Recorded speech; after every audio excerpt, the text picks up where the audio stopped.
Hi friends, 2026 നടക്കാനിരിക്കുന്ന football ലോകകപ്പിനായുള്ള കാത്തിരിപ്പിലാണ് ആരാധകർ. എന്നാൽ ആ ലോകകപ്പിൽ ഇസ്രായേൽ എങ്ങാനും യോഗ്യത നേടിയാൽ ടൂർണമെൻറ്റ് ബഹിഷ്കരിക്കുമെന്നാണ് സ്പാനിഷ് സർക്കാർ വക്താവ് പാൻസി ലോപ്പസ് പറഞ്ഞിരിക്കുന്നത്.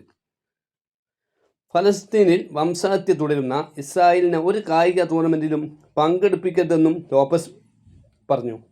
ഗസയിലെ ഇസ്രായേലിൻ്റെ നടപടിയുടെ പേരിൽ അന്താരാഷ്ട്ര കായിക മത്സരങ്ങളിൽ നിന്ന് ഇസ്രായേലിനെ ഒഴിവാക്കണമെന്ന് സ്പെയിൻ പ്രധാനമന്ത്രി പെട്രോ സാഞ്ചസും ആവശ്യപ്പെട്ടിട്ടുണ്ട്. 2 ദിവസം മുമ്പാണ് ഒരു വാർത്ത കണ്ടത്. സ്പെയിൻ എത്രയോ കോടി രൂപയുടെ ഇസ്രായേലുമായുള്ള ആയുധ കച്ചവടം റദ്ദ് ചെയ്തിരുന്നത്. അപ്പോൾ ഇങ്ങനെ ലോകത്തിൻ്റെ പല ഭാഗങ്ങളിൽ നിന്നും ഇസ്രായേലിനെതിരെ ഓരോ വന്നുകൊണ്ടിരിക്കുകയാണ്. അപ്പോൾ നിങ്ങളുടെ അഭിപ്രായം എന്താണ്? ഞാൻ ഈ പറഞ്ഞ വാർത്തയെ പറ്റി നിങ്ങളുടെ അഭിപ്രായം എന്താണ്? നിങ്ങൾ കണ്ടിട്ടുണ്ടാവും, എങ്കിലും അഭിപ്രായം പറയൂ.